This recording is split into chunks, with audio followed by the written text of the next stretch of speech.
My search led me to the study of the spiritual forces with which all of us are blessed. And it was in this field that I came upon a clue which has enabled me to help millions of people to find their earthly destinies.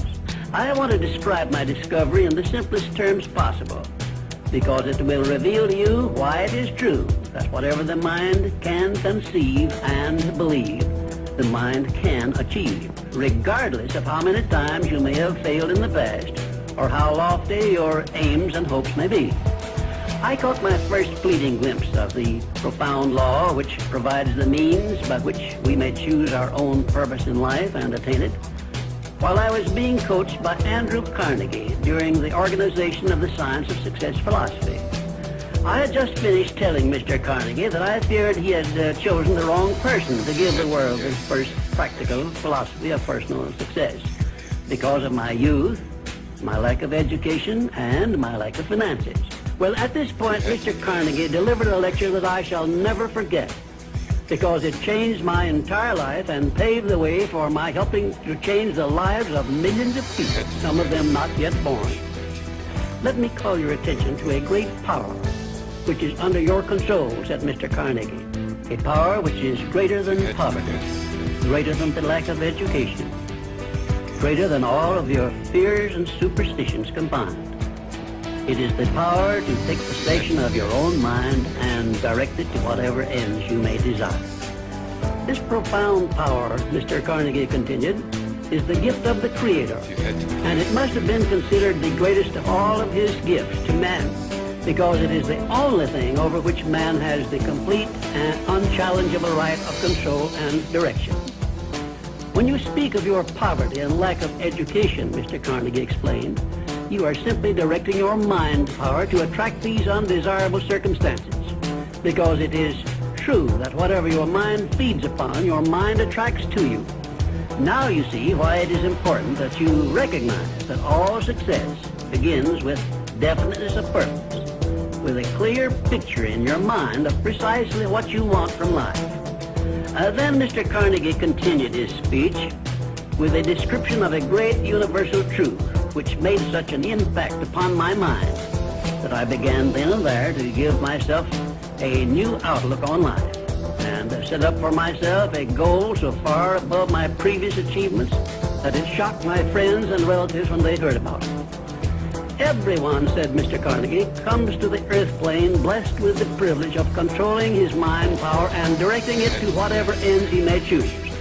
But, he continued, everyone brings over with him at birth the equivalent of two sealed envelopes, one of which is clearly labeled, the riches you may enjoy if you take possession of your own mind and direct it to ends of your own choice. And the other is labeled, the penalties you must pay if you neglect to take possession of your mind and direct it. And now let me reveal to you, said Mr. Carnegie, the contents of those two sealed envelopes. In the one labeled riches is this list of blessings. 1, sound health. 2, peace of mind. 3, a labor of love of your own choice. 4, freedom from fear and worry. 5, a positive mental attitude. 6, material riches of your own choice and quantity. In the sealed envelope labeled penalties, Mr. Carnegie continued, is this list of the prices one must pay for neglecting to take possession of his own mind. 1, ill health. 2, fear and worry. 3, indecision and doubt. 4, frustration and discouragement throughout life. 5, poverty and want. 6, and a whole flock of evils consisting of envy, greed, jealousy, anger, hatred, and superstition. Now, my mission in life is to help you and everyone who needs my help to open up and use the contents of the sealed envelope labeled riches. And the starting point from which you must take off if you wish to write your own ticket from here on out for the remainder of your life, I will describe for you in these simple instructions. 1, procure a neat pocket-sized a notebook, or something on the order of this one here, loose leaf affair. And on page 1, write down a clear description of your major desire in life. The one circumstance or position or thing which you will be willing to accept as your idea of success. And remember before you begin writing that your only limitations are those which you set up in your own mind or permit others to set up for you. And 2, on page 2 of your notebook, write down a clear statement of precisely what you intend to give in return for that which you desire from life. And then start in right where you stand now to begin giving.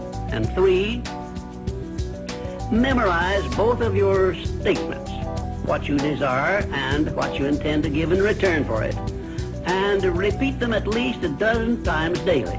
And always end your statements with this expression of gratitude for the blessings with which you were gifted at birth. I ask not, O divine providence, for more riches, but more wisdom with which to accept and use wisely the riches I received at birth in the form of the power to control and direct my mind to whatever ends I desire. If you are not too successful or self-satisfied to accept and express this profound prayer, if you accept it and express it in the same spirit of humble sincerity in which I pass it on to you, a new and a better world will reveal itself to you. A world in which you will see reflected the circumstances and the things which you yourself have created. And now let me close this, our first visit, with my favorite expression of gratitude. O divine providence, I ask not for more riches, but more wisdom with which to make wiser use of the riches you gave me at birth, consisting in the power to control and direct my own mind to whatever ends I desire.